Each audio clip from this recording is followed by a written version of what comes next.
sa isang gusali sa Thailand, sumabog. Nakaligtas naman kaya ang mga tao na nasa loob ng gusali? Alamin po natin yan maya-maya. Magandang gabi. Ako po si Ricky Mathay. Ako si Nina Richie Alago Flores. Ito ang mata ng Agila International. Para naman sa mga headlines ngayong araw ng Lunes. Pangulong Ferdinand Marcos Jr. dadalo sa ASEAN Summit sa Kuala Lumpur, Malaysia ngayong buwan.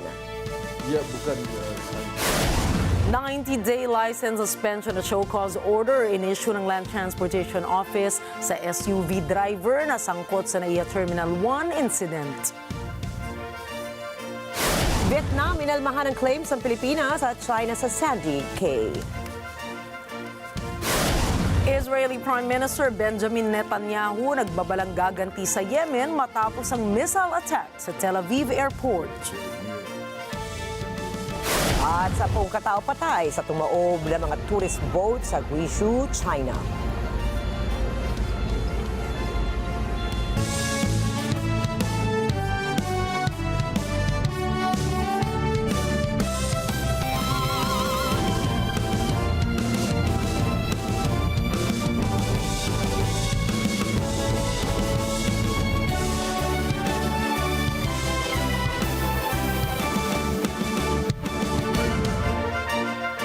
Nagkausap sina Pangulong Ferdinand Marcos Jr. at Malaysian Prime Minister Anwar Ibrahim sa telepono para talakayin ng economic and security issues na kinakaharap ng Association of Southeast Asian Nations o ASEAN Bloc. Tinalakay din ni PBBM at Prime Minister Anwar Ibrahim ang nalalapit na 46th ASEAN Summit sa Malaysia sa May 26 hanggang 27. Ayon kay Pangulong Marcos Jr., kanilang tinalakay din ang ukol sa pagpapalawig pa ng ceasefire sa Myanmar. Kapwa na pagkasunduan nila na magpapatuloy ang humanitarian aid sa nasabing bansa at ang anumang uri ng tulong na kanilang ipadadala ay wala anumang restriksyon. Natalakay din ng dalawang lider ang reciprocal tariffs na ipinatupad ni US President Donald Trump. Samantala, umaasa si PBBM na maipagpapatuloy pa nila ang nasimulan nilang talakayan sa sidelines ng ASEAN Summit sa Kuala Lumpur, Malaysia ngayong buwan. Suspendido ng 60 araw ang lisensya ng SUV driver na sangkot sa trahedya sa entrada na NAIA Terminal 1 na ikinasawi ng 2 katao. Ayon sa Land Transportation Office o LTO, nag-issue sila ng show cause order laban sa driver at may-ari ng sasakyan. Ayon pa sa ahensya, nangyari ang insidente nang papaalis na ang driver mula sa departure area matapos itong maghatid ng pasahero nang may sumulpot umanong isa pang sasakyan sa kanyang harapan. Dito na siya nagpanik at natapakan ng gasolinador sa halip na brakes. Sa ngayon po, patuloy ang investigasyon ng Department of Transportation, Manila International Airport Authority at mga law enforcement agencies sa insidente. Samantala, nag-aabot naman ng tulong Financial Overseas Workers Welfare Administration at Department of Migrant Workers sa mga pamilya ng biktima. Tinawag na fake news ng Commission on Elections o COMELEC ang kumakalat na advisory sa social media na nagsasabi ng no national ID, no vote. Paliwanag ng COMELEC, hindi nagmula sa kanilang advisory ito at hindi rin ito totoo. Hindi anya lumabas ang naturang post sa official at verified social media channels o platforms ng COMELEC. Nilinaw ng poll body na hinihingan lamang ng valid ID ang isang botante sakaling hindi ma-verify ang pagkakakilanlan nito sa Election Day Computerized Voters List. Ayon kay COMELEC Chairperson George Garcia, ang kumakalat na peking advisory sa internet ay patunay na may mga taong gustong pinsalain ang kredibilidad ng May 12 midterm elections.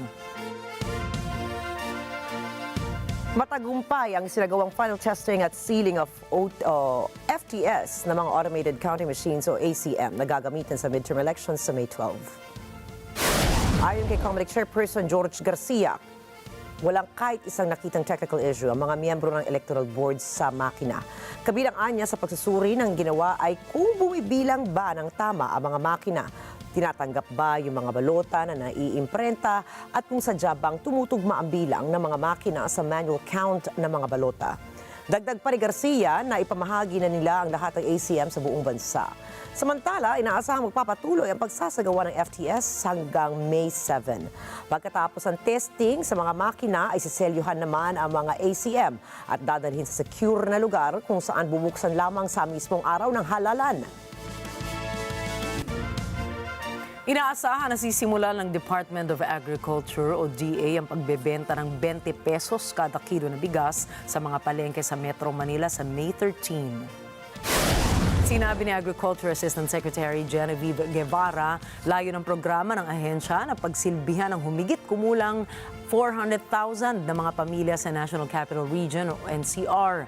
Pagdating ng May 13, magiging available na ang 20 pesos per kilo na bigas sa Quezon City, Pasay, Mandaluyong, Las Piñas, Caloocan at Navotas sa pamamagitan ng Kadiwa Program ng Agriculture Department. Unang sinimula ng 20 pesos kada kilo na rice project sa Cebu City sa pangunguna ni Agriculture Secretary Francisco Chu Laurel Jr. pero pansamantala itong itinigil sa request ng COMELEC para maiwasan ang mga claims na pinopolitika ng gobyernong programa dahil sa nalalapit na halalan sa 12 ng Mayo. Good news naman po para sa mga motorista dahil magpapatupad ang mga oil industry firms ng tapyas presyo sa produktong petrolyo bukas po, May 6, 2025. Batay sa advisory ng mga kumpanya ng langis, ibababa nila ng 55 sentimos ang presyo kada litro ng gasolina. 65 sentimos naman ang rollback sa kada litro ng diesel, habang 90 sentimos ang bawas sa presyo kada litro ng kerosene o gas. Una na sinabi ng Department of Energy Oil Industry Management Bureau na may kinalaman ang sobra-sobrang supply ng US crude sa rollback sa presyo ng mga oil products.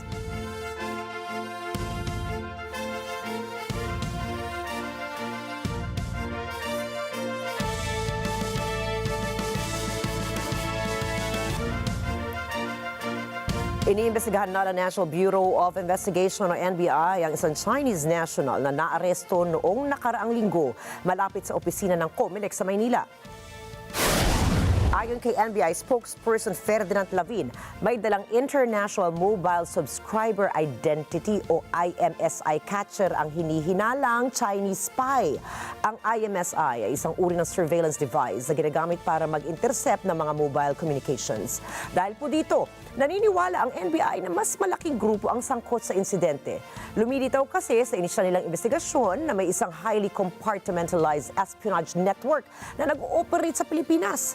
Wala ring direktang koneksyon ng mga taong humahawak ng IMSI catcher, kung kaya't structured at masikreto anya ang network upang maiwasan na malantad ito. Dumaan din anya o nagkaroon ng operational surveillance device malapit sa isang high security location kabilang na ang Villamor Air Base, US Embassy sa Maynila, Supreme Court, Department of Justice, Bureau of Internal Revenue at COMELEC Central Office sa Intramuros. Patuloy na inaalam ng mga otoridad kung gaano nga kalawak ang mga na-intercept na data at kung may potensyal na banta sa pambansang seguridad. Susunod, Vietnam inalmahan ang pag-aangkin ng Pilipinas sa China sa West Philippine Sea. Vladimir Putin nagbabala sa paggamit ng nuclear weapon sa gyera. At Israeli PM Benjamin Netanyahu nagbanta laban sa mga Houthi rebels. Detalye ng mga balitang yan at iba pa ring mga balita sa pagbabalik ng mata ng Agila International.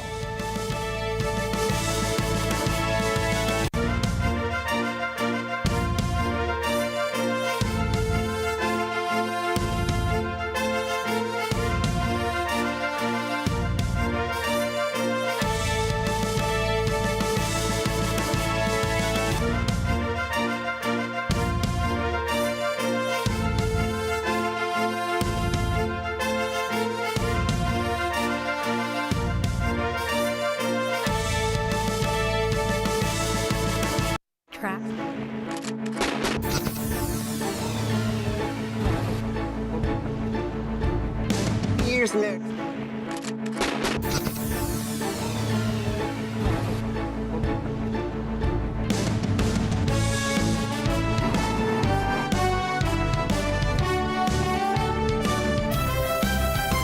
Oh,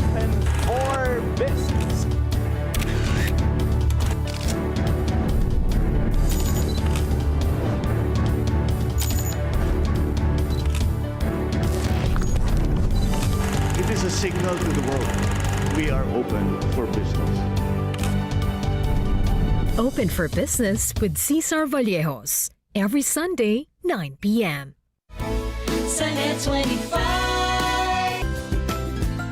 Ang mga maiinit na balita At rumaratsyad ang usapan ng bayan. ihahatid namin sa 100%! 100% ang pagbabalita. 100% talakayan! Lunes hanggang Biyernes. Alas 5 hanggang alas 7 ng umaga. Live na live sa Radyo Agila 1062 Mega Manila. At sa NET25 100%! Sa NET25. Let's net together. Sa NET25.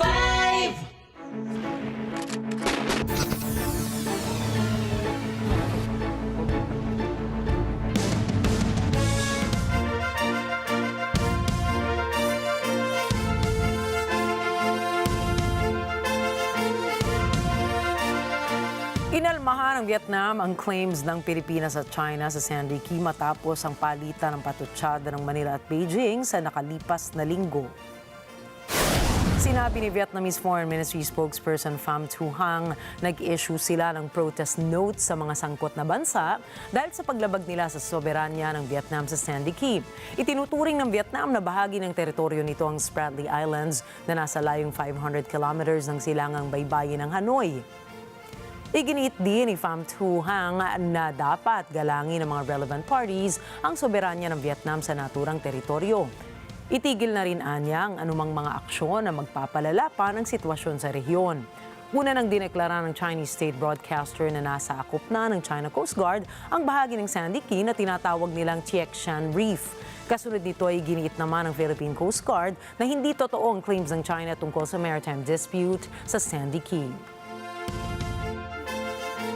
Sa gitna ng umiinit na tensyon sa pagitan ng India at ng Pakistan nitong mga nakaraang linggo, nagpahayag na po si Islamabad Ambassador to the United Nations sa Sim Iftikhar Ahmad na hindi hanap ng bansa ang eskalasyon. Narito ang report ni Rosel Feria. Napatay ng pinagsususpetsahang mga militante ang hindi bababa sa 26 na mga turista sa isang pag-atake sa isang bundok sa Indian subcontinent noong nakaraang linggo.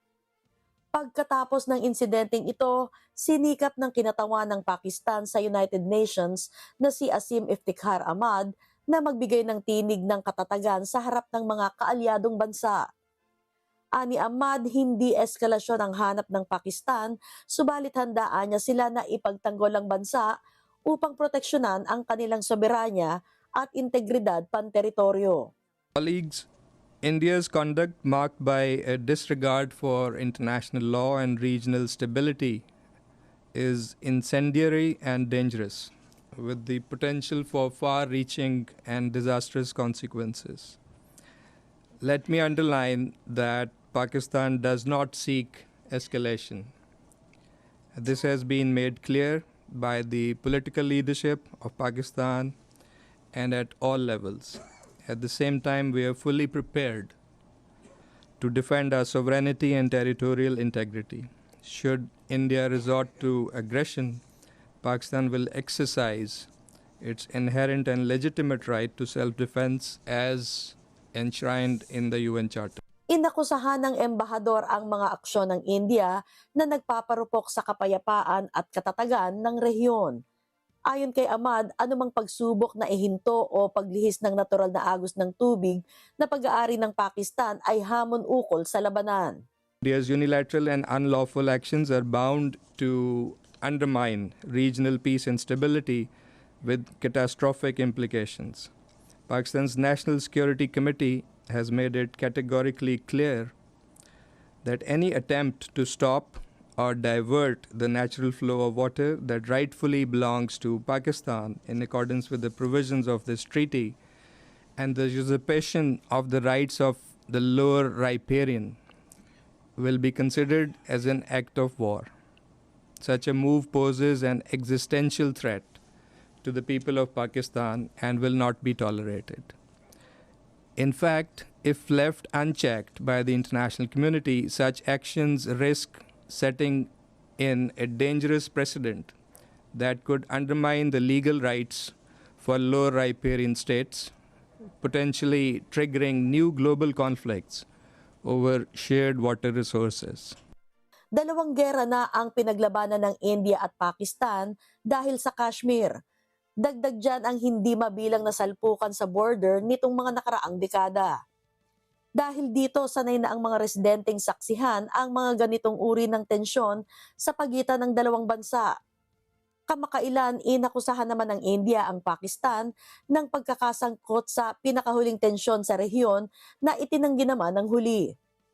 Ayon sa Islamabad, may credible intelligence ito na layo ng India na maglungsad ng aksyong militar sa mga darating na araw. Rosel Feria para sa Mata ng Agila International, trusted, connected, on point.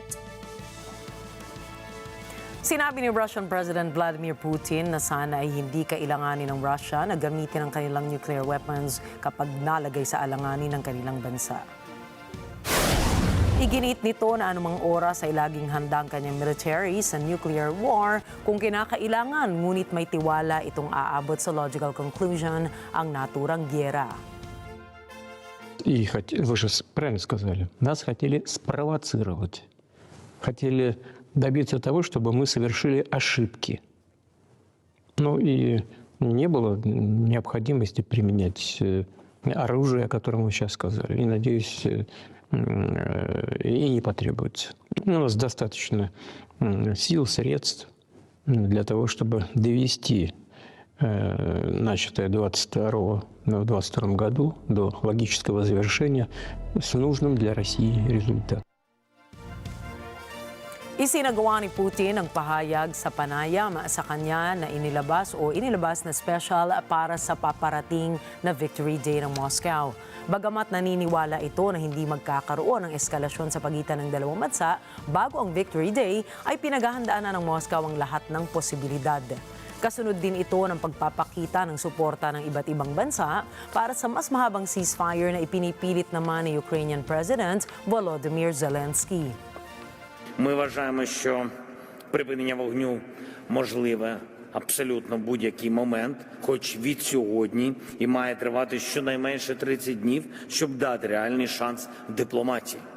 І я вдячний Чехії за підтримку в цій пропозиції нашої позиції. І всі війни закінчуються.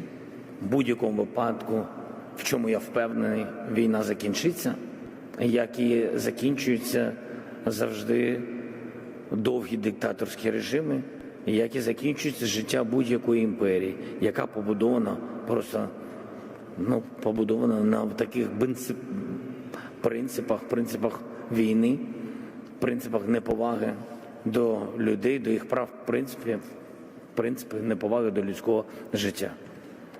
І ми розраховуємо, що цього року співпраця буде також результативною.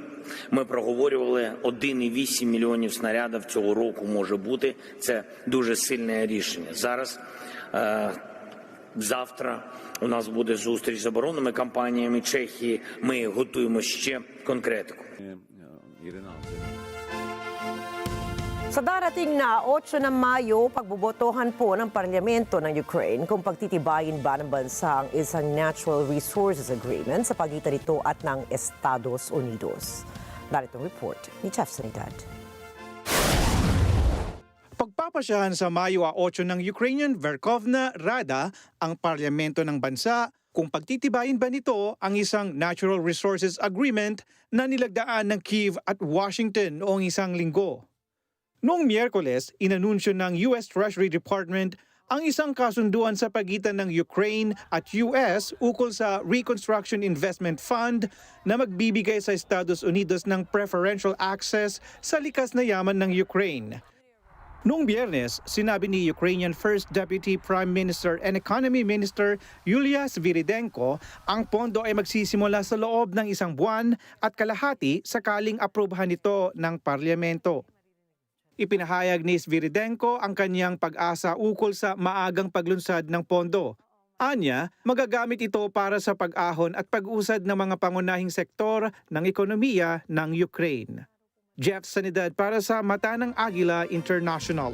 Trusted, connected, on point. Sugatan ng 6 katao sa Israel matapos tumama ang isang missile mula Yemen malapit sa terminal ng Ben Gurion Airport sa Israel. Ayon sa mga ulat, pansamantalang sinuspindi ang mga flight sa paliparan, ngunit agad itong muling binuksan. Naglabas ng babala si Israeli Defense Minister Yoav Gallant na nagsasabing gaganti ng 7 beses ng mas matindi ang Israel. Inako ng Houthi rebels mula Yemen ang pag-atake. Ayon sa tagapagsalita ng grupo, hindi naligtas para sa biyahe ang paliparan. Ipinakita rin sa mga local media ang isang malaking hukay sa lugar kung saan tumama ang missile. نفذت القوة الصاروخية في القوات المسلحة اليمنية عملية عسكرية نوعية استهدفت مطار بن غوريون في منطقة يافا المحتلة وذلك بصاروخ باليستي فرط صوتي وقد أصاب هدفه بنجاح بفضل الله وكان من نتائج العملية ما يلي فشل المنظومات الاعتراضية الأمريكية والإسرائيلية في اعتراضه هروب أكثر من 3 ملايين صهيوني إلى الملاجئ توقف حركة المطار بشكل كامل ولأكثر من ساعة. Bagamat madalas maglunsad ng missile attacks ang mga Iran-backed Houthi rebels laban sa Israel bilang suporta sa Hamas, bihira itong makalusot sa depensa ng Israel. Nangako naman ang Houthi rebels na kanilang ipagpapatuloy ang ginagawang air at sea blockade laban sa Israel bilang pagpapakita ng suporta sa Gaza at mga kaalyado nito sa Middle East. على التصعيد الإسرائيلي بقرار توسيع العمليات العدوانية على غزة تعلن القوات المسلحة اليمنية أنها ستعمل على فرض حصار جوي شامل على العدو الإسرائيلي من خلال تكرار استهداف المطارات وعلى رأسها مطار اللد المسمى إسرائيليا مطار بن غوريون وتهيب بكافة شركات الطيران العالمية أخذ ما ورد في هذا البيان بعين الاعتبار منذ ساعة إعلانه ونشره وإلغاء كافة رحلاتها إلى مطارات العدو المجرم حفاظا على سلامة طائراتها وعملائها. Tiniyak po ni Israeli Prime Minister Benjamin Netanyahu na ito ay gaganti laban sa Houthi rebels ng Yemen. Kasunod ito sa missile attack ng Houthi rebels na tumama sa bahagi ng paliparan ng Israel. Giit nitong noon pa man ay kanilang tinalo ang mga rebelde at malamang ito ay mangyayari muli. Una nang inamin ng Houthi na nagpinapatakbo ng Iran na sila ang nasa likod ng missile attack na tumama sa Ben Gurion Airport sa Tel Aviv. Dahil sa pangyayari ay naantala ang flights at bahagyang nawala ng supply ng kuryente sa lugar. Base sa ulat, nabigong ang maharang ng Israeli at US defense system ang missile na nagresulta sa pagtama sa bahagi ng paliparan. As far as the trade routes, obviously we're being challenged. The whole world is being challenged by the Houthis, including in the dastardly attack they did today near Ben Gurion Airport. We will not tolerate it. We will take very strong action against them. And we always remember that they act with their patron Iran's direction and support. We will do what we need to do to take care of our security, to respond effectively, and to give Iran a due warning that this cannot continue. Ipinakita ng Iranian Defense Ministry ang kanilang pinakabagong solid-fueled ballistic missile. Ginawa nila ito sa kabila ng sunod-sunod na panawagan ng Estados Unidos na itigil ng Tehran ang kanilang nuclear program.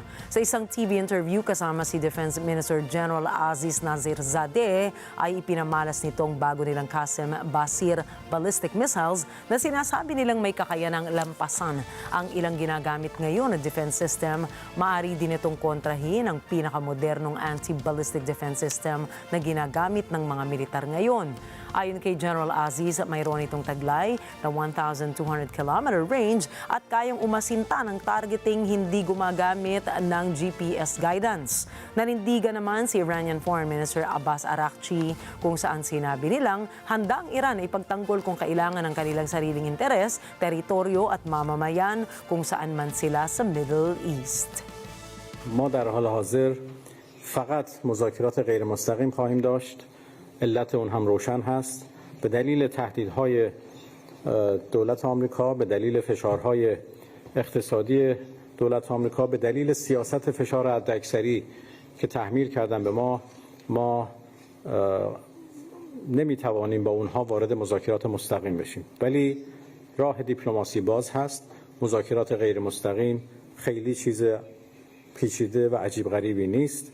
از طریق مذاکرات غیر مستقیم هم میشه به توافق رسید. ما در دور اول میزانی از جدیت رو در طرف مقابل مشاهده کردیم. آمادگی اونها برای ورود به یک مذاکره جدی فقط در موضوع هسته‌ای و بدون ورود به موضوعات دیگر اگر وجود داشته باشه ما رو میتونه به وارد یک مذاکرات سازنده‌ای بکنه و همونطور که گفتم اگر درخواست هایی که عملی نباشند صورت نگیره امکان توافق هم هست. Hinatulan ng korte sa South Africa ang isang inang para sa human trafficking charges matapos na ibenta ang kanyang 6 na taong gulang na anak na babae.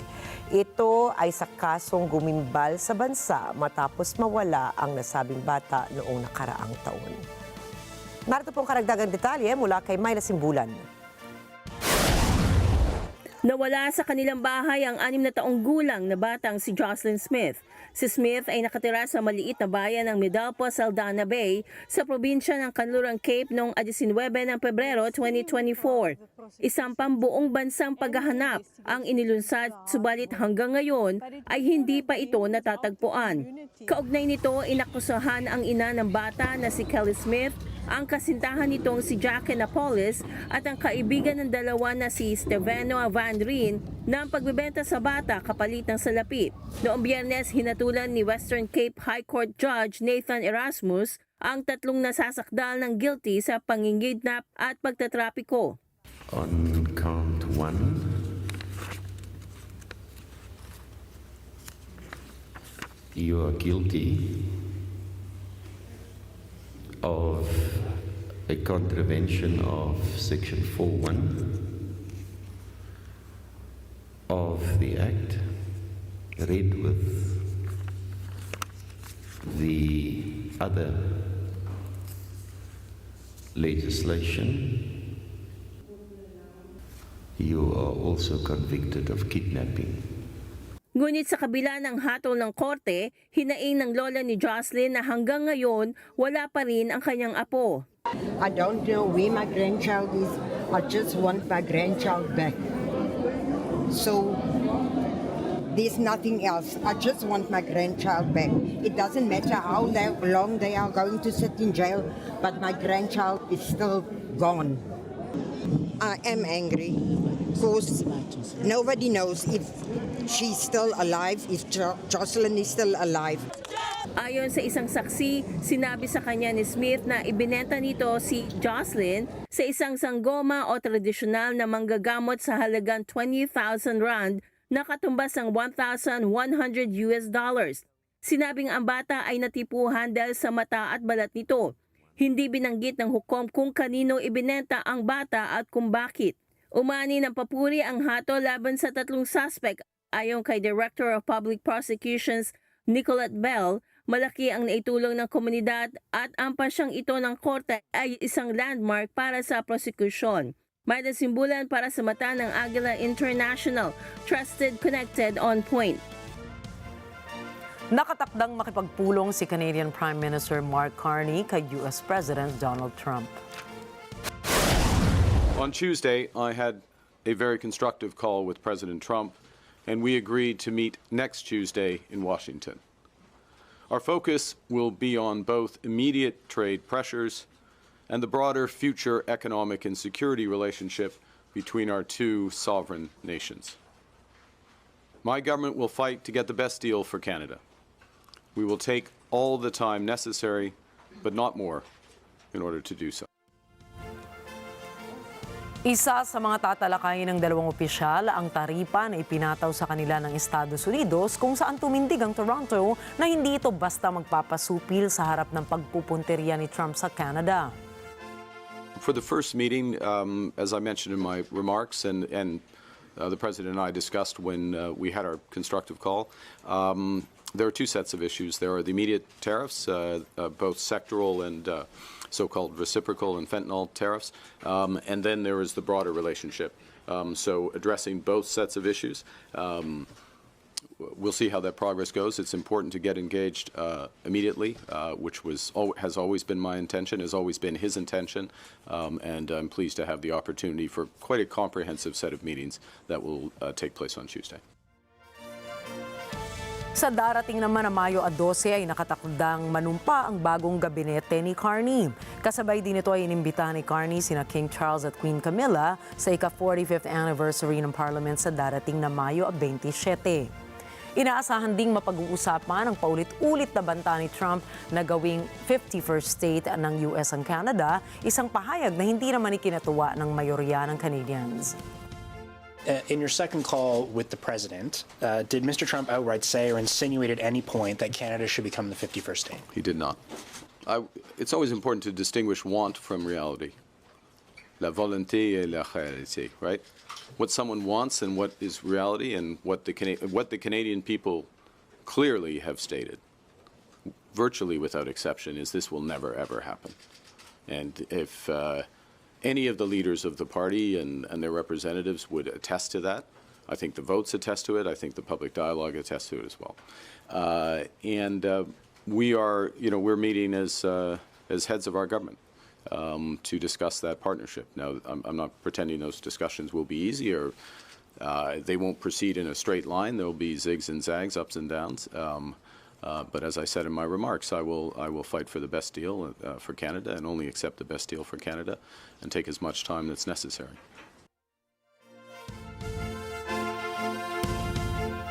Isang linggo matapos ang trahedyang naganap sa Lapu-Lapu Day sa Vancouver, ibinahagi po sa atin ng mga taga-Canada ang kani-kanilang mga saloobin ukol sa insidente.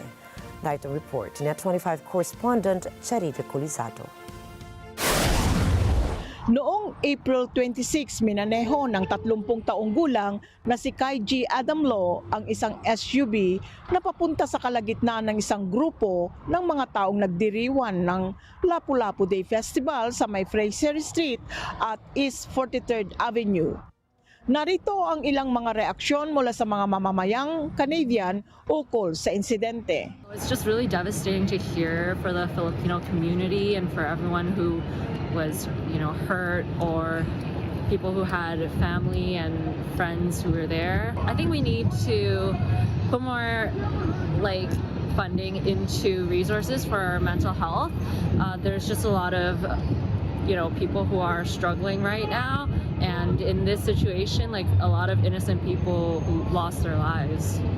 It's not something that you expect to see happen at an event like this, where culture and togetherness is celebrated, or what we call bayanihan in Filipino.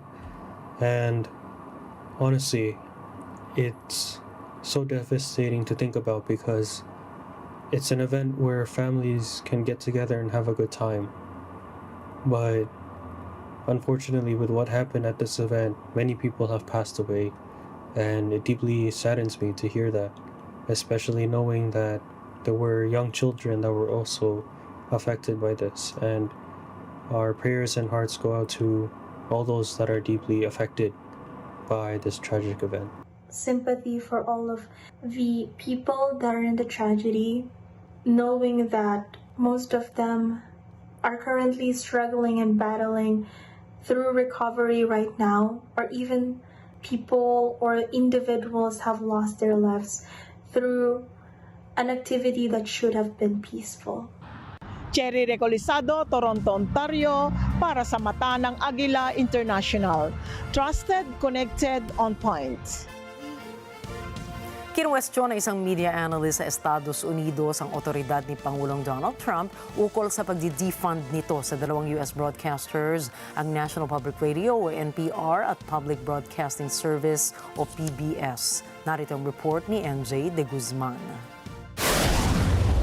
Lumagda si Pangulong Donald Trump ng isang executive order ukol sa pagputol ng pondo para sa NPR at PBS. Ang dalawang ito ay broadcaster sa bansa na kapwa partial na umaasa sa suportang pinansyal ng pamahalaan. Ang pagdedefend na ito ay isa sa mga hakbang ng pamahalaan laban sa mga institusyon na sa tingin nito ay laban sa agendang politikal ng administrasyon. Noong Huwebes, ipinag-utos sa Corporation for Public Broadcasting of CPB na itigil ang direktang pondo para sa PBS Television at NPR Radio Network. Ayon kay Associate Professor Anthony Fargo ng The Media School ng Indiana University, Bloomington, nakasalalay ang legal challenges sa kung sino ang may kapangyarihan sa pondo, ang Kongreso ba o ang Pangulo. A lot will depend really on how the courts see the role of Congress versus the role of the president. If Congress has not given away its power to control the budget, then deciding whether NPR and PBS get any funding at all should probably be a congressional action. Kinwestiyon ni Fargo kung may kapangyarihan nga ba ang Pangulo na alisan ng pondo ang NPR at PBS. There's some doubt about whether he actually has the authority to do that, whether he does have the authority to defund NPR and PBS. Partly because, again, as has been the case with many of the executive orders we've seen, the authority to fund agencies in the federal government is with Congress, not with the White House. Ipinaliwanag ng analista ang dalawang argumentong maaaring gamitin ukol sa isyong ito.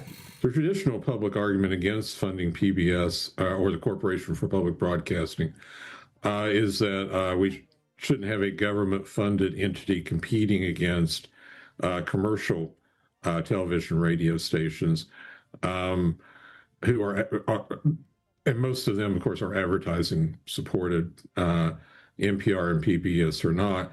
The counter-argument, of course, is that the government, by funding the Corporation for Public Broadcasting, provides an alternative source of media information that is not influenced by the profit motive, that it's not influenced by the people who buy the advertising, in other words. Samantala, noong Biyernes, sinabi ng White House na tumatanggap ang PBS at NPR ng milyon-milyong taxpayer dollars bawat taon na ayon sa administrasyon ay ginagamit sa radical, woke propaganda na nagpapanggap na balita.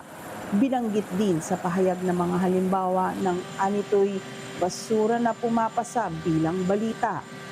Bilang tugon, sinabi ng NPR na agresibo nitong hahamunin ang the executive order. Ayon naman sa PBS, pag-aaralan nito ang mga opsyong maaaring gamitin. Nitong fiscal year 2025, naglaan ang Kongreso ng $535 million para sa CPB. Karamihan sa pondo para sa PBS at NPR ay mula sa iba't ibang sources. NJ De Guzman, Washington, D.C. para sa mata ng Agila International, Trusted, Connected, On Point. Susunod, 10 patay matapos tumaob ang isang bangka sa China. Humaharurot na kotse, inararo ang isang bus stop. At Oscar Piastri at Lando Norris nakuha ang 1-2 podium finish sa Miami Grand Prix. Ang iba pa mga balita sa pagbabalik na mata ng Agila International.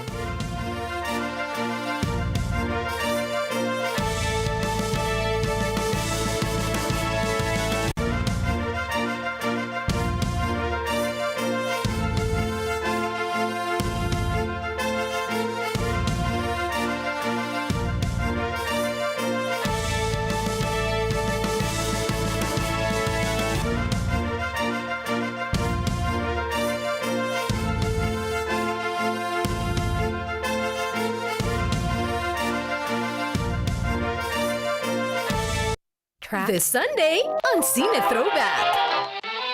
He came from the deepest jungles of Peru with a heart as big as London. I hope you don't mind me asking. Shouldn't you be at home? I haven't quite worked out how to find one.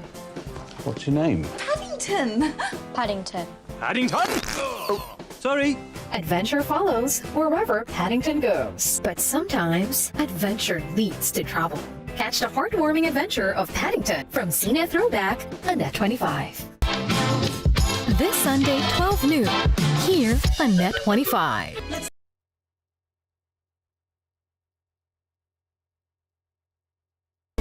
Sa NET25. Kahit mag-treatment, wala rin naman eh. Pakinig ka nga sa akin, Naomi. Kailangan mong maghanap ng mabuti at malusog na partner. Yung mabibigyan ka ng payapang buhay, naiintindihan mo ba? Dahil sa paglala ng kondisyon ni Julian, Mag-break na tayo. Ang dami na nating pinagdaan ng dalawa. Bakit gusto mo makipag-break sa akin? iiwasan na rin ba niya si Naomi? A Date with the Future. Weeknights, 8:30 p.m. Dito lang sa NET25. Let's get together sa NET25. Pasampal na pangmalakas ang kantahan. Kasama mga espesyal na bisita ang magpapasaya ng iyong umaga. And then you discover personalities during the journey. But it was the music that kept us. Pero we're enjoying every moment. Na kinakanta nila, kasama namin yung mga kanta na yan. Yeah. So early 90s, nag-transfer ako sa Cebu. And then doon ako kumakanta. That's why for this show, gusto namin ibalik yung 80s and 90s. Kaya naman, magaling manood ng kada umaga 10 a.m. to 12 noon kung gusto niyong ma-LSS, Lunes hanggang Biyernes. Together sa NET25. Sa NET25.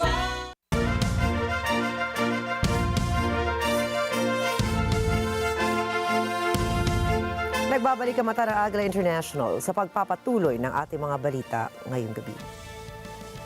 Nasa ligtas na kalagayan ang dalawang air conditioning technician sa Bangkok, Thailand matapos sumabog ang tangke ng gas sa kusina habang nag-aayos sila ng appliances. Makikita po sa video na busy ang dalawang technician sa pagre-repair sa nasilang aircon ng kanilang kliyente nang bigla na lang sumiklab ang apoy mula sa kusina. Nagulat pa ang may-ari ng bahay at humingi ng tulong sa dalawang technician. Buti na lamang mabilis ang pagresponde ng dalawa at kanilang nadala ang tangke ng gas sa labas ng gusali. Naikas din ng dalawang technician ang 3 kuneho na alaga ng kanilang kliyente patungo sa ligtas na lugar. Naapula rin ng dalawa ang apoy gamit ang fire extinguisher. Batay sa investigasyon ng pulisya, nagkaroon ng gas leakage sa kusina dahil sa loose na hose ng fuel tank. Nagtamo naman ng minor injury sa binti ang isa sa technicians mula sa insidente. Nasawi naman ang hindi bababa sa 10 katao matapos tumaob ang 4 na bangka sa isang tourist spot sa Guizhou, China. Ayon sa lokal na ulat, mahigit 80 katao ang nahulog sa Wu River. Dinala naman ang nasa 70 katao sa pagamutan dahil sa mga minor injuries. Nataon na ang insidente ay panahon na binabayo ng malakas na pagbuhos ng ulan at hailstorm ang rehiyon. Kinumpirma naman ng mga otoridad sa Guizhou na hindi overloaded ang mga bangka. Ipinag-utos ni Chinese President Xi Jinping ang all-out effort para mahanap ang iba pang mga sakay ng bangka na nawawala. Nakaligtas ang isang truck driver sa Flemish Brabant, Belgium matapos sumabit ang minamaneho nitong sasakyan sa kawad ng kuryente. Ayon sa lokal na ulat, iniwan ng truck driver ang loading platform ito na nakataas, kaya naman nang tumawid ito sa isang level crossing ay sumabit ito sa electric cable at tumagilid sa kalsada. Kinumpirma ni Infrabel spokesperson Thomas Bacon na malaki ang naging pinsala ng insidente sa railway infrastructure at kanila nang sinuspinde ang mga biyahe sa tren. Kaagad namang naibalik ang serbisyo sa trains matapos ang clearing efforts sa daan. Arestado ang 2 kalalakihan matapos araruhin ng kanilang kotse ang isang bus stop sa China. Kitang-kita sa CCTV ang pagharurot ng kotse sa Changkuo Road sa Shandong Province, China. Bago ito nakitang sumalpok sa isang bus stop. 7 katao ang namatay at isa ang sugatan sa naturang insidente na agad namang nirespondehan ng mga otoridad. Kasalukuyang nagpapatuloy ang investigasyon sa China, ngunit wala pang ibinibigay ng motibo ang kapulisan ukol sa nangyaring karumal-dumal na insidente. Sinakyan at minaneho ng isang ligaw na toro o bull sa India ang isang nakaparadang motorsiklo. Ayon sa CCTV, naku po, unbelievable ang pangyayaring ito. Magsisimula ang footage na inosente at daan-daan na naglalakad ang hayop sa daan papalapit sa motorsiklo. Matapos naman ang ilang saglit ay nag-asta bilang kawatan ang toro at sinakyan pa nito ang two-wheeler. Makikita rin na napaandar pa ng hayop. Aba, kakaiba talaga to. Unbelievable nga ang motorsiklo hanggang sa sumemplang naman ito sa sulok ng kalsada. Umani na marami reaksyon na video mula sa mga netizens kung saan marami ang naaliw sa pambihirang kaganapang ito.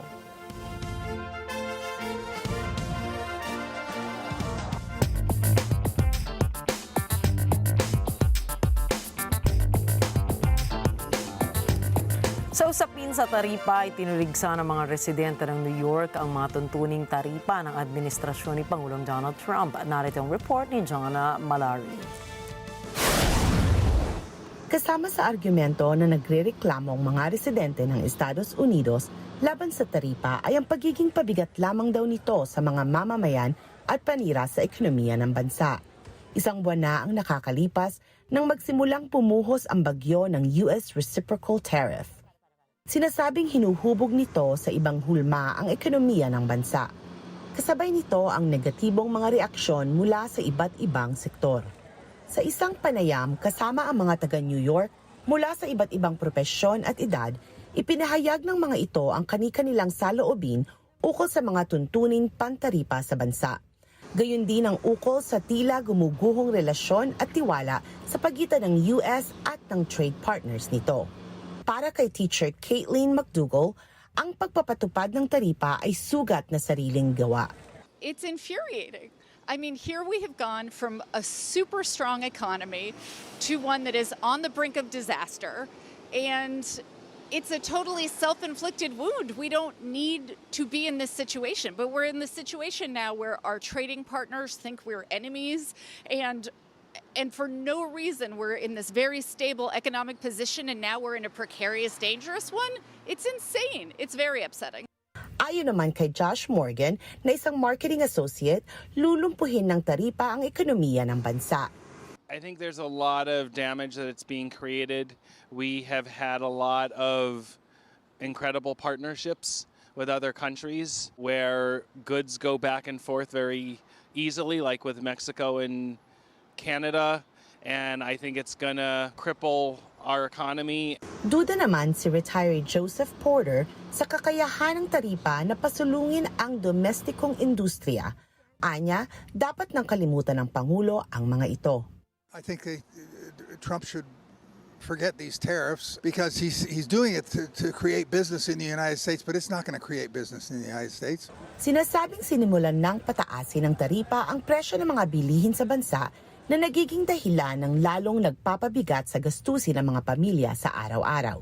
Dagdag ni Porter, chain reaction ang dinudulot ng mga taripa mula sa mga negosyante pababa sa mga mamimili.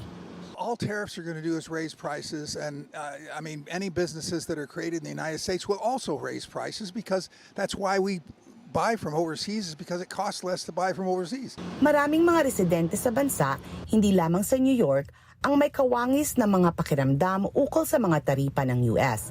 Lalong-lalo na sa mga nabubuhay sa sahod na saktong-sakto lamang sana sa pangkaraniwang tahanan.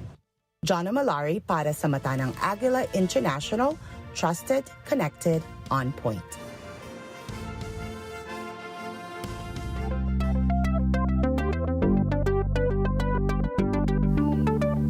All systems go na po ang tinaguriang first unmanned bus line ng China sa Guizhou Province. Ayon sa mga otoridad sa Guizhou, ang unmanned Waxia University Town line ay kaya magdala ng 6 na pasahero sa buong ruta, kung saan umaabot naman ng 15 to 20 minutes ang total commute time sa biyahe na may layong umaabot ng 3 to 10 kilometers. Nagsimula nito May 4 at magpapatuloy hanggang 31 ang libre sakay para sa mga pasahero sa naturang bus line sa pamamagitan ng pag-scan ng QR codes sa mga station signs o dili kaya via online booking reservations.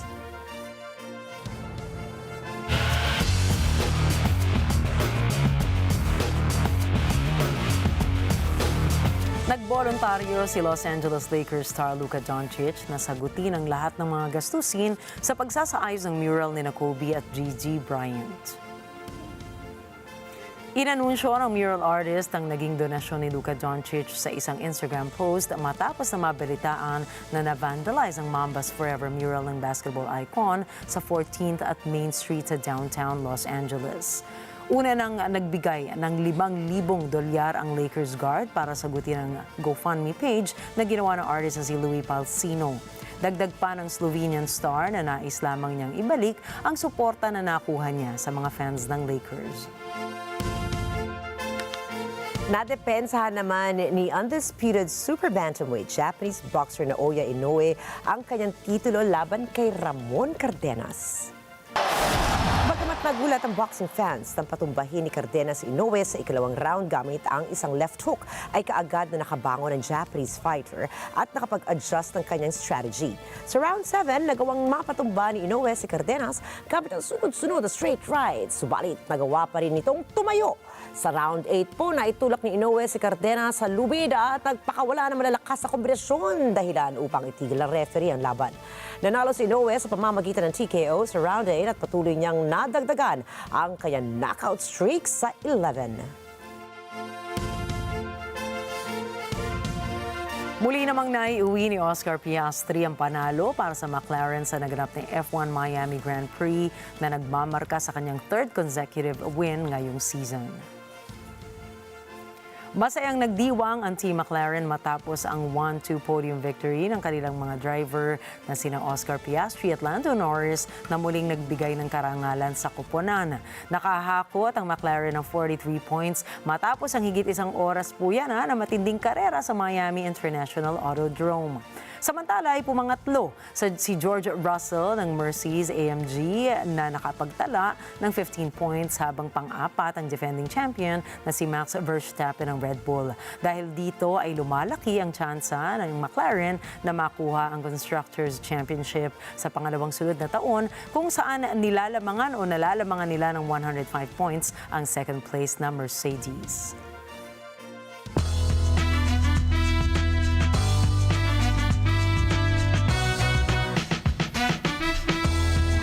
Hit na hit po ngayon sa K-pop industry naman ang rising virtual idol group na Plave dahil sa lumalagong bilang ng kanilang fans sa Seoul, South Korea. Ang grupo ay binubuo ni Yejun, Noah, Yoonho, Bambi at Hamin. Kahit two-dimensional avatars lamang ang nakikita ng mga audience, ay pinahanga sila ng grupo sa kanilang performance dahil sila po ang pinakaunang virtual artists na nakapasok sa prestigious Billboard 200 Global Charts. Umabot na kasi sa higit 470 million YouTube views ang kanilang ginagawang mga content at kanta. Ayon sa CEO ng label ng grupo na Vlast na si Lee Sung-gu, kahit virtual ang performances ng Plave, ay kinokontrol pa rin nila o sila ng mga human artists. Sa tulong anya ng innovative motion capture system, nagiging immersive ang mga real-time concerts ng grupo na siyang dahilan kaya maraming fans ang natutuwa. Sa kabila naman ng kanilang kasikatan, mahigpit ang Vlast sa privacy ng pagkakakilanlan ng mga miyembro ng Plave.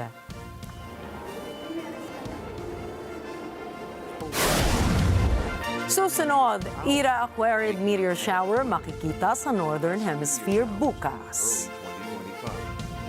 At 2 beaches po ng Pilipinas pasok sa 50 best beaches. Abangan ang iba pang mga storya pagdating ni Alma Angeles at ng NET25 World News. Wag muna po kayong aalis, magbabalik pa ang mata ng Agila International.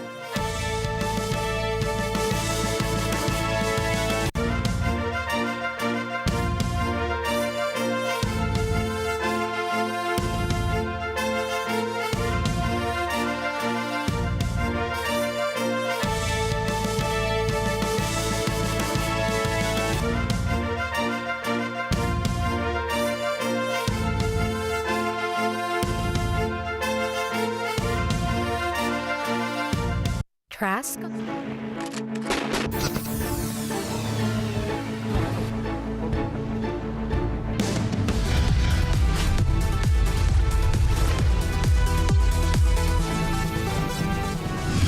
kasulukuyang henerasyon, marami na ang nag-viral. Dahil po yan sa kanilang ginagawang pagtulong sa kapwa. Pero mas marami ang tumutulong kahit walang nakakakita. Kaya naman kung ikaw ay may kilala na grupo o individual na may natatanging pagresponde sa lipunan at maging sa kalikasan, mag-text lamang sa 0915-415-1035 o mag-email sa responde@net25.com at magpadala ng mensahe sa ating Facebook page at NET25 TV. Baka kayo na ang susunod nating Certified Key Responder. Let's net together. Sa NET25. Sa NET25.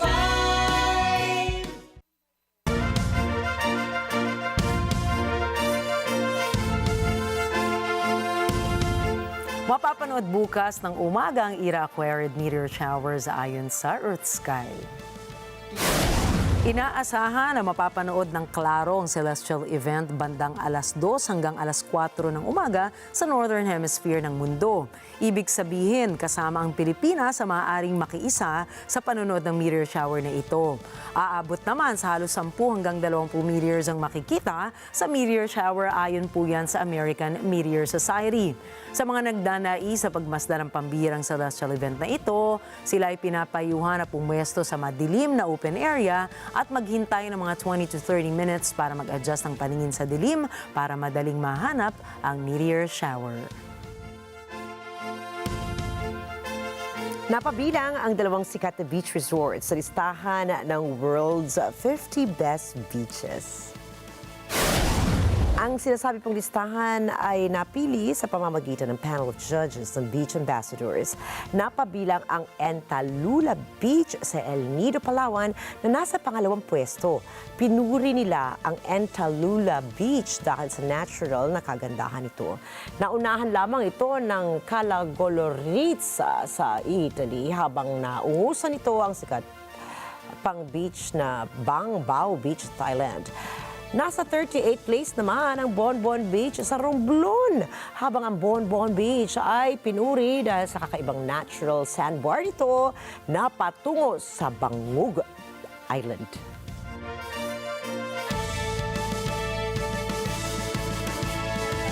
Okay. Tamang-tama, ang ganda, di ba? Tapos summer pa ngayon, kaya talagang yan ang ibinibida natin. Tamang-tama nga, diba? Tignan mo, kaya summer ang color ko din kasi diba? Ako din. kakagaling ko lang naman dyan sa beach din. Kaya sabi ko nga, talagang yan isa sa mga pride natin, pride and joy natin ng Pilipinas. Natural resources natin. Kaya naturally, ako ay dala Morena Beauty ang saksi ang iyong balat sa kagandahan ng mga beaches natin dito nakaka-enjoy sa Pilipinas. Kasi diba, hindi na, parang hindi mo naisipin yung kulay mo kapag nag-enjoy ka na. Tsaka, I think brown is beautiful. Yes. Tsaka yun nga, mabalik tayo. Isa talaga sa mga pinagmamalaki ng Pilipinas ay yung magaganda nating beaches. Kasi totoo naman, kahit yung mga turista magsasabi sa inyo, di ba, na may mga beach tayo na hindi pa nila nakita sa ibang lugar sa mundo. Dito lang, lalo na yung mga magandang sunsets natin doon sa mga beaches. Tama. Alam ba yung Bonbon Beach, actually, hindi ko pa napuntahan, ha? Totoo ba? Yung sa Romblon? May pila mo na yan. Bakit? Susunod na weekend kasi before you know it, tapos na naman yung summer. Just like that. Tag-ulan na naman. Umuulan ang lakas sa ulan kanina, di ba? So dapat na nating let's take advantage. Pero sabi nga nila Nina, di ba, dito sa Pilipinas, it's summer all year long. Totoo yan. Kaya enjoy po natin. Di ba? Enjoy po natin at maging proud tayo lagi. Kaya ay nabiyayaan po tayo ng magandang kalikasan. Dapat naman nasa atin din na alagaan din natin ito. Let's not take it for granted. Diba? Hindi pwedeng i-enjoy mo lang tapos without the responsibility of keeping it, di ba, pristine. Dapat diba? Ayan. So, malay niyo po, sa susunod na pagbabalita ni Nina ay live kami mula sa Bonbon Beach, Romblon. Panayang parinig natin. Malay mo Hello, naman. Press CRB. Minsan isang araw. Malay mo naman. Ayun na daw. Pero habang naghihintay po tayo, ito tandaan na, mula Lunes hanggang Biyernes, narito kami ni Nina upang maghatid ang balita saan mang dako ng mundo. Magandang gabi, ako po muli si Ricky Matay. Ako si Nina Richie Lago Flores, ito pa rin ang mata ng Agila International. Para naman po sa iba pang mga balitang nangyari rin sa iba't ibang panig ng mundo, punta tayo kay Alma Angeles para sa mata ng Agila o NET25 World News. Take it away, Alma.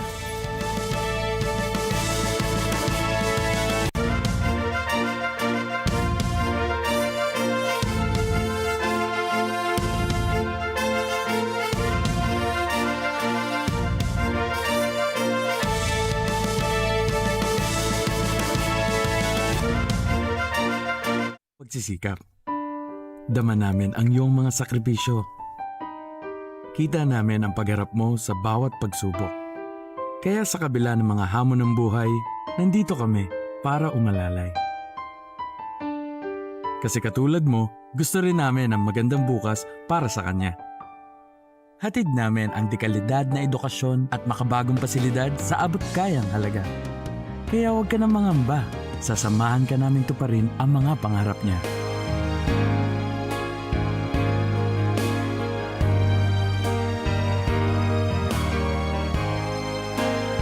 Maaasahan mong sulit dito ang mga pinagsikapan mo. Sa aming mga makabagong pasilidad at sistema ng edukasyon. Mailalabas natin ang aking talino at mga kakayahan niya. Kahit sa munting halaga, makakasiguro ka na makakasabay siya sa mabilis na pag-ikot ng mundo. Sa new era, karamay mo kami sa bawat hamon. Kaagapay mo kami sa bawat hakbang. Kasama mo kami sa bawat ngiti at tagumpay.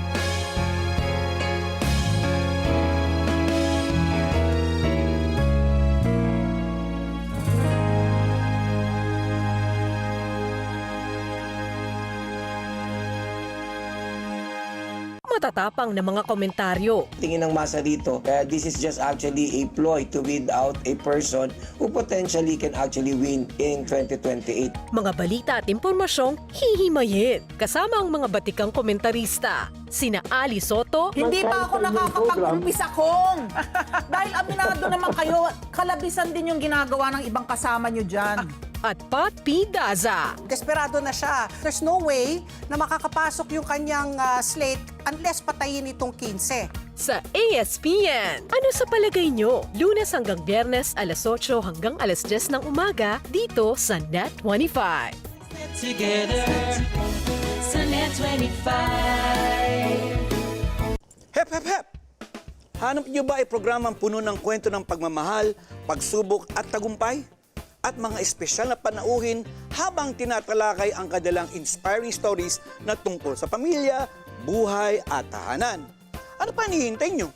Huwag niyong palampasin tuwing Sabado at Linggo, dito lang yan sa Ito ang Tahanan, NET25. Let's get together sa NET25. Sa NET25.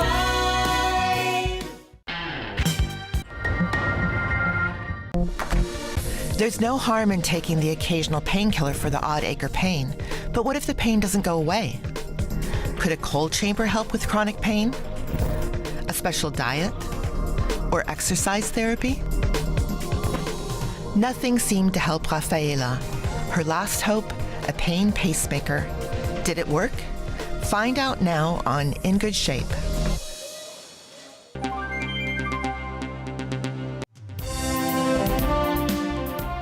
Thanks, Dina Enrique. Good evening, everyone. I'm Alma Angeles for NET25 World News on tonight's headlines. The Philippines is taking a firm stand in our own waters. Our Coast Guard has just revealed they had to deploy a vessel and even an aircraft to challenge a Chinese research ship spotted inside our exclusive economic zone off the coast of Ilocos. Your vessel is within our exclusive economic zone. Its irregular track and movement are not consistent with the freedom of navigation. President Trump is taking aim at foreign film production. He's announced plans for a massive 100% tariff on imported movies, citing concerns about unfair competition and even national security. I've stolen our movie industry, and I'm saying if they're not willing to make a movie inside the United States, then we should have a tariff on movies that come in. And not only that, governments are actually giving big money. I mean, they're supporting them financially. So that's sort of a threat to our country in a sense. And the news starts now.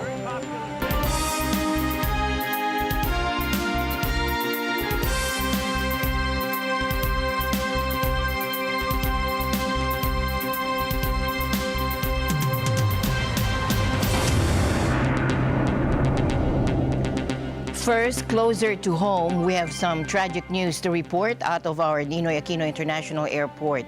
Yesterday, a vehicle crashed near the entrance of Terminal 1, resulting in the deaths of 2 people, including a young child. The incident occurred when a black SUV crashed through the outer railing and into the walkway near the entrance of the Ninoy Aquino International Airport's Terminal 1. And those killed were a 29-year-old male and a 5-year-old girl, according to the Department of Transportation.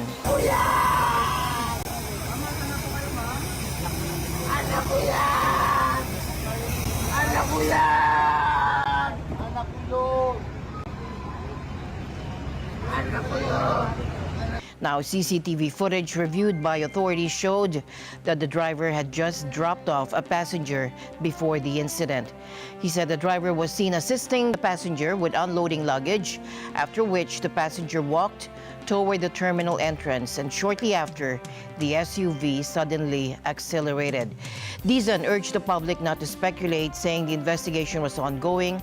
Dizon also vowed to overhaul the driver licensing system, because the system is broken. Today, I will sign a department order ordering mandatory drug testing for all drivers of public conveyance vehicles. The second, I have asked LTFRB and LTO to revise the maximum number of hours, consecutive hours na magmamaneho ang mga driver. Currently, it is 6 hours. I am asking them to reduce it to 4.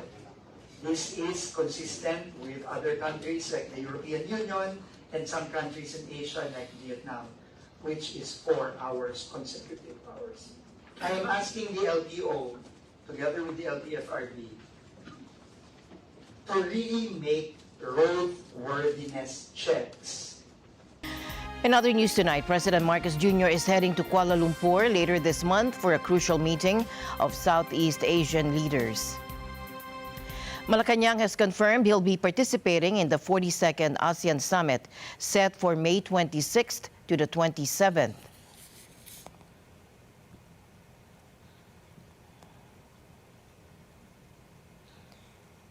Southeast Asian leaders will gather to tackle urgent economic and security challenges facing our region. Malacanang said President Marcos will focus on boosting economic cooperation and addressing security concerns within ASEAN, especially given current uncertainties. He recently spoke with Malaysian Prime Minister Anwar Ibrahim, the current ASEAN chair, about these critical issues. The summit will also involve high-level meetings and the signing of the ASEAN Community Vision 2045 as leaders chart a collective path forward. Malaysia takes over the ASEAN chair next year, focusing on inclusivity and regional partnerships. The Philippines is taking a firm stand in our own waters. Our Coast Guard has just revealed they had to deploy a vessel and even an aircraft to challenge a Chinese research ship spotted inside our exclusive economic zone off the coast of Ilocos. Take a look. According to the Philippine Coast Guard, this Chinese research vessel, the Tansua 3, was detected entering our EEZ on May 1st. The Coast Guard said their movements looked suspicious, suggesting they were conducting marine scientific research without our permission, which is a clear violation of sovereign rights. So what did the Coast Guard do? Well, they launched a maritime law enforcement operation, basically telling the Chinese vessel they needed to explain themselves and stop whatever they were doing.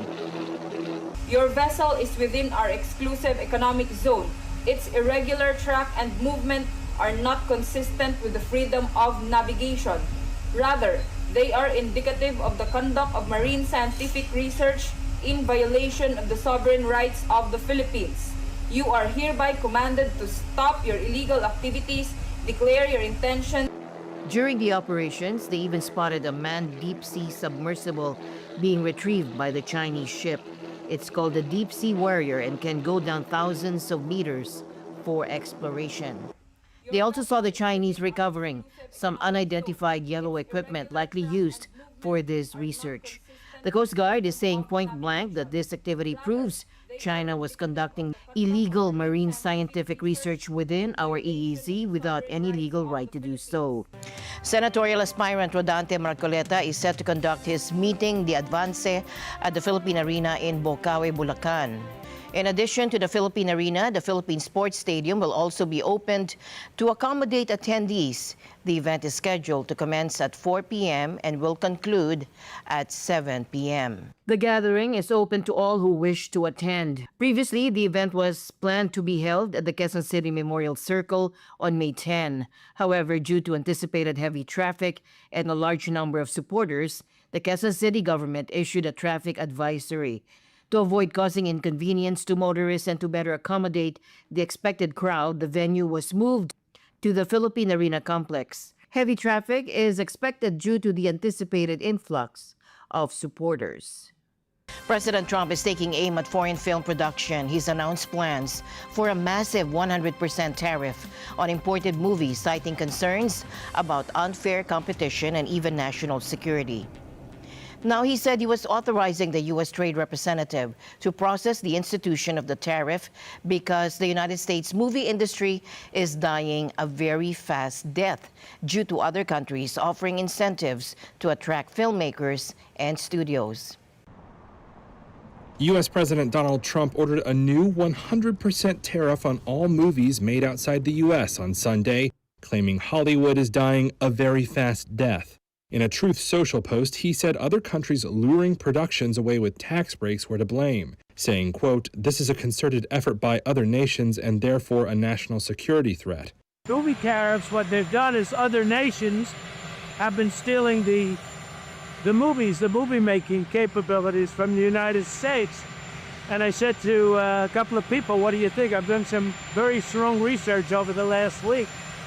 And we're making very few movies now. Hollywood is being destroyed. Now, you have an incompetent, grossly incompetent governor that allowed that to happen. So I'm not just blaming other nations, but other nations, a lot of them, have stolen our movie industry. And I'm saying, if they're not willing to make a movie inside the United States, then we should have a tariff on movies that come in. And not only that, governments are actually giving big money. I mean, they're supporting them financially. So that's sort of a threat to our country in a sense. And Trump said the order was set to take effect immediately and that he'd begun authorizing agencies like the Commerce Department to begin enforcing it. Commerce Secretary Howard Lutnick responded with a simple, "We're on it," on X.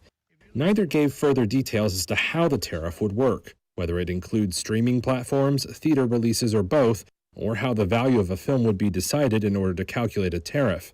Hollywood executives were scrambling Sunday night to make sense of it. The Motion Picture Association, which represents major studios, had no immediate comment. Trump has made reviving the U.S. film industry part of his political agenda. In January, he appointed actors Jon Voight, Sylvester Stallone, and Mel Gibson to help bring Hollywood back, quote, "bigger, better, and stronger." According to research firm ProdPro, in 2023, about half of spending by U.S. producers on TV and movie projects with budgets over $40 million went outside the U.S. All major studios, from Disney to Netflix, have filmed abroad in places like Canada and the UK to cash in on tax breaks. And as President Trump's proposed tariffs send ripples through the global film industry, two nations are already vowing to fight back. Australia and New Zealand, both major players in attracting Hollywood productions, are making it clear they won't take this move lying down. Take a look. These countries have become prime locations for big-budget movies, offering attractive tax incentives and lower production costs. But President Trump's argument that these very incentives are killing the American film industry has sparked strong reactions from down under. Australian Home Affairs Minister Tony Burke has already stated nobody should be under any doubt that we will be standing up unequivocally for the rights of the Australian screen industry. He confirmed he's been in direct contact with Screen Australia, the government body that supports the nation's film and TV sector. New Zealand Prime Minister Christopher Luxon echoed that sentiment, saying the government is awaiting further details but will be a great advocate, great champion of their film industry. The stakes are high. Australia's film and television sector is a multi-billion-dollar industry, and New Zealand relies heavily on U.S. revenue. Both countries have invested significant sums in tax incentives to attract major productions like Marvel's Thor, Love and Thunder, and Godzilla vs. Kong. The question now is whether these nations can effectively counter President Trump's proposed tariffs and protect their thriving film industries. The United States is stepping back from its role as chief mediator in the Ukraine-Russia peace talks. Washington now says it will no longer fly around the world at the drop of a hat to mediate meetings between the two sides, urging Russia and Ukraine to meet directly and work out their differences. Take a look. I really don't believe that any person, of the 8 billion people in the world, I don't think anybody could have gotten this deal done other than Donald J. Trump. When I say this deal, I mean getting these guys to actually propose a peace settlement, but it's going to be up to the Russians and the Ukrainians. Now that each side knows what the other's terms for peace are, it's going to be up to them to come to an agreement and stop this brutal conflict. It's not going anywhere, Brett. It's not going to end anytime soon. The U.S. State Department echoed that message, saying Ukraine and Russia must now present concrete proposals for peace and that America's contribution to the process is changing. Here's State Department spokesperson Tammy Bruce. Our style will change. The methodology of how we contribute to this will change in that we will not be the mediators. That is what I mentioned on Tuesday, and the nature of how this would change is we certainly were still committed to it and will help and do what we can, but we are not going to fly around the world at the drop of a hat to mediate meetings, that it is now between the two parties, and now is the time that they need to present and develop concrete ideas about how this conflict is going to end. It's going to be up to them. The shift comes after Russia rejected the latest U.S. peace proposal, which did not recognize Russian control over seized Ukrainian territory. Russian forces currently occupy about 1/5 of Ukraine. The U.S. recently signed a rare earth minerals deal with Ukraine, granting American access to critical resources. Shortly after, President Trump authorized a new round of weapons deliveries to Kiev. But with little progress on the peace front and both sides holding firm, Washington said it will continue to support Ukraine, but the responsibility for ending the war now lies squarely with Moscow and Kiev. The war in Ukraine continues to escalate, with Russian President Vladimir Putin now asserting Russia's resolve to push the conflict to what he calls a logical conclusion. His comments come as the war, now in its third year, has taken a devastating toll. Take a look. Since Russia's invasion in February 2022, the conflict has become Europe's largest ground war since World War II, and a major flashpoint between Moscow and the West. Hundreds of thousands of soldiers have been killed or injured, and the humanitarian crisis is immense. President Putin's comments were featured in a state television marking his 25 years as Russia's leader, titled Russia, Kremlin, Putin 25 Years. Speaking beside a portrait of Tsar Alexander III, he addressed concerns about nuclear escalation. They wanted to provoke us, as you said it yourself. They wanted us to make mistakes. There was no need to use the weapons you spoke about, and I hope they will not be required. We have enough strength and means to bring what was started in 2022 to a logical conclusion with the outcome Russia requires. The conflict has drawn the attention of U.S. President Donald Trump, who has repeatedly called for an end to what he describes as a bloodbath, framing the war as a proxy conflict between the U.S. and Russia. We've had some good conversations on Russia and Ukraine over the weekend, over the last few days actually, but we've had some very good conversations on Russia and Ukraine. There's a lot of hatred there, I will tell you, between the two parties and between even the generals. I mean, there's a tremendous amount of hatred, but we've had some very good discussions over the last few days. The situation remains highly volatile, with both sides entrenched, and the potential for further escalation a constant concern. The international community continues to watch closely as this war in Ukraine enters a critical phase. And we're also seeing some military movements in South Asia. Against a backdrop of already heightened tensions between Pakistan and India, over the weekend, Pakistan's military announced it conducted a training launch of a surface-to-surface missile. Take a look. This video, released by the Pakistan's military media wing, shows the missile being launched from an undisclosed location. Following the launch, officers can be heard chanting slogans of national pride and religious affirmation. The military confirmed it was a successful training launch of their Abdali weapon system, which they say has a range of about 450 kilometers.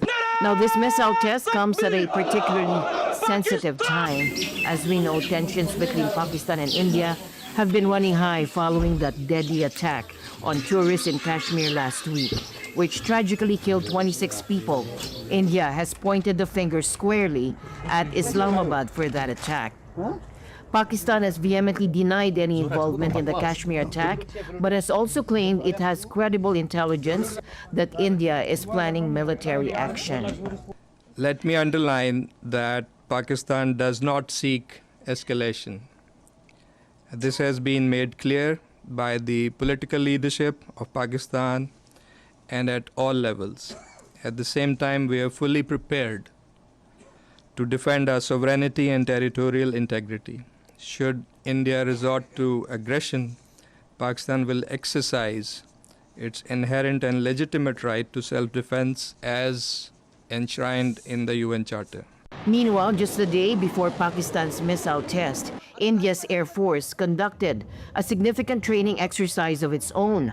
On Friday, the Indian Air Force showcased its capabilities by landing a range of fighter jets, including Rafales, Jaguars, and Sukhois, on an emergency airstrip built along a highway in northern Uttar Pradesh state.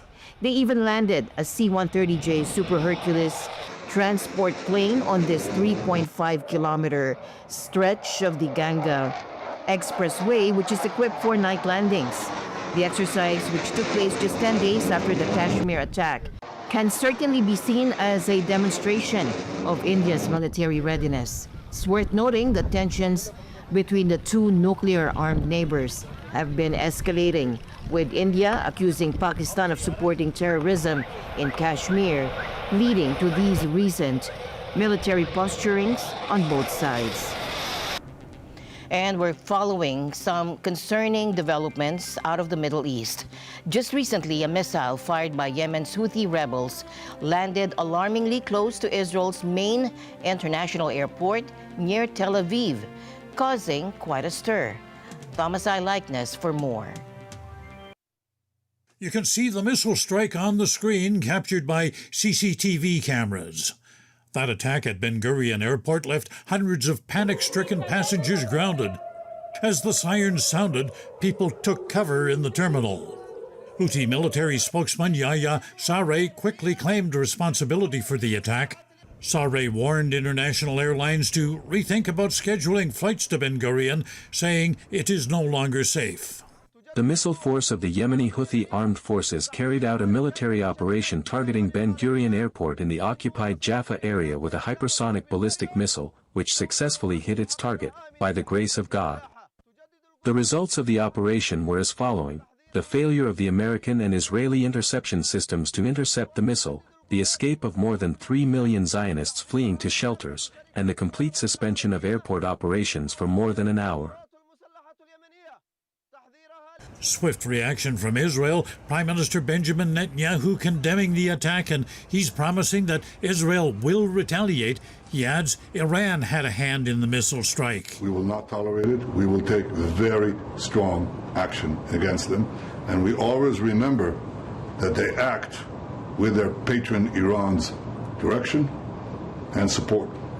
We will do what we need to do to take care of our security, to respond effectively, and to give Iran a due warning that this cannot continue. Ambulance service officials say they took 8 people to hospital with mild to moderate injuries. The missile created a huge crater, and you can see here just how close that strike came to the airport. It forced airport officials to suspend operations for several hours. A string of airlines canceled flights, leaving frustrated travelers stranded. I'm afraid it's going to be very difficult today to go back to France because all European carriers, from what I see on the information, have cancelled. Lufthansa have cancelled, Swiss have cancelled, Brussels, so no connection is possible. It's disturbing time, and we understand what's going on. But at the end of the day, the life here should go on, and we expect the foreign airlines to understand that and continue their flights. You do feel like it's getting closer and closer and become personally affecting you, but at the end, you get used to it. Sunday's attack represented a rare failure in Israel's Iron Dome missile defense system, the military citing a technical issue with the interceptor that was launched toward the incoming missile. The attack came as Israeli ministers had been reported to be close to signing off on plans to expand the military operation in Gaza. Fighting in Gaza resumed in March following that 2-month truce, prompting the Houthis to hit Israel with more missiles. Efforts to revive the ceasefire have so far failed. Thomas I. Likeness, NET25 World News. Now, it seems the political ripples from the United States can travel far. In Australia's national election, voters have returned Anthony Albanese to power. And analysts suggest a key factor was the opposition leader's perceived similarities in a certain president, and that is President Trump. Arlene Ocampo has more. This is what the front pages of the newspapers looked like yesterday. Although the center-left Labour Party, led by Albanese, had been trailing the opposition Conservatives in the public opinion polls for the last 9 months, he pulled out a victory. People did not like the way the Albanese government handled inflation. But things changed when the Conservatives proposed slashing the federal workforce, something that sounded too much like U.S. President Donald Trump's administration. Then came Trump's tariff announcement, which disrupted the global economy. Those things sent voters back to the Labour Party. Albanese says Australians voted for Australian values. In this time of global uncertainty, Australians have chosen optimism and determination. Australians have chosen to face global challenges the Australian way, looking after each other while building for the future. Political science professor John Warhurst says Conservative leader Peter Dutton drove away voters because he sounded too much like the American president. Been a problem with Peter Dutton's getting too close to some of the themes that Donald Trump has introduced into American domestic politics. The so-called anti-woke theme, anti-diversity. He's made some comments there. He's talked about large cuts to the federal public service, which echoed to some extent what Elon Musk has been doing in the United States. Now, these were only faint echoes of what has happened in the United States, but Peter Dutton and his team found themselves, and Peter Dutton himself found himself unable to break free of the association with Donald Trump. Warhurst says Trump will continue to have an influence on how elections in other countries turn out. And he says that influence will not be helpful to right-wing candidates. And I think political leaders around the world it will be very risky for them to identify themselves too strongly with Donald Trump, even with his style or with his strongman, alleged strongman style. For Albanese, top items on the agenda include a visit to Washington for discussions on U.S. tariffs and defense matters. He'll also work with Asian and European allies to reduce reliance on the U.S. Arlene Ocampo for NET25 World News. The news continues here on NET25. We'll be right back.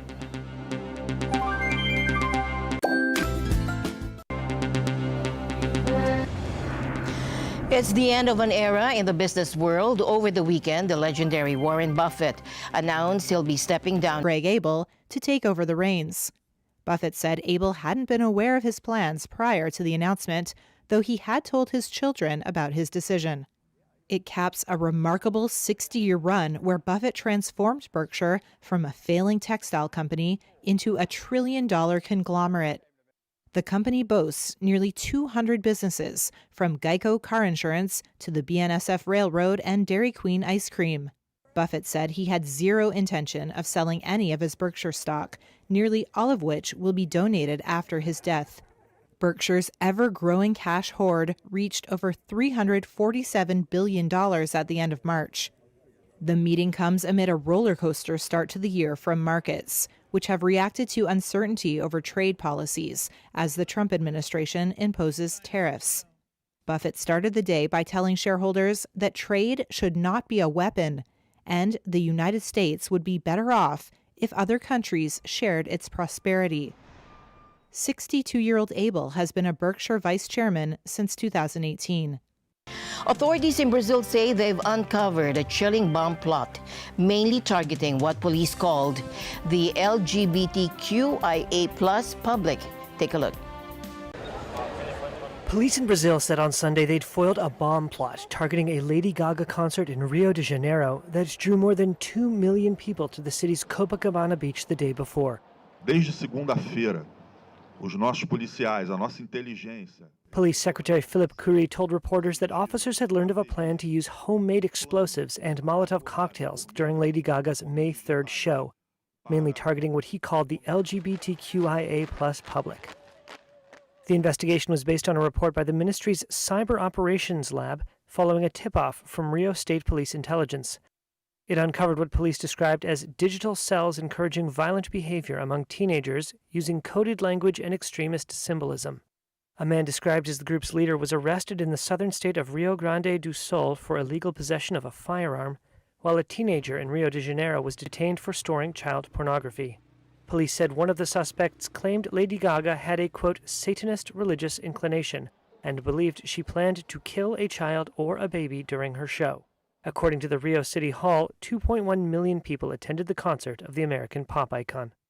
Alcatraz, the notorious island prison in the heart of San Francisco Bay, once home to some of America's most infamous criminals, could be seeing a new chapter. President Trump has announced a directive to the Federal Bureau of Prisons to rebuild and reopen the facility. Take a look. U.S. President Donald Trump has called for the reopening and expansion of the infamous prison Alcatraz. In a post on Truth Social Sunday, he suggested housing America's most ruthless and violent offenders there, saying, "When we were a more serious nation in times past, we did not hesitate to lock up the most dangerous criminals and keep them far away from anyone they could harm." He went on to say that he is directing the Bureau of Prisons, the Department of Justice, FBI, and Homeland Security to substantially enlarge and reopen the prison. The federal prison at Alcatraz housed notorious U.S. criminals, such as Al Capone, before it closed in 1963. It was billed as America's most secure prison, given the island location, frigid waters, and strong currents. It closed because it was too expensive to continue operating, according to the Federal Bureau of Prisons website, in large part due to its island location. It is now one of San Francisco's most popular tourist destinations. Former House Speaker and California Democrat Nancy Pelosi downplayed the Republican president's plan on X, writing, "Alcatraz closed as a federal penitentiary more than 60 years ago. The president's proposal is not a serious one." As he returned to the White House from Florida, President Trump told reporters that reopening the prison was just an idea I've had and decided to act on. "It's a symbol of law and order," he said. And with that, we end tonight's broadcast. For everyone here on NET25, I'm Alma Angeles. Thank you all for joining us. Good night. This program is supported by Wilcon Depot.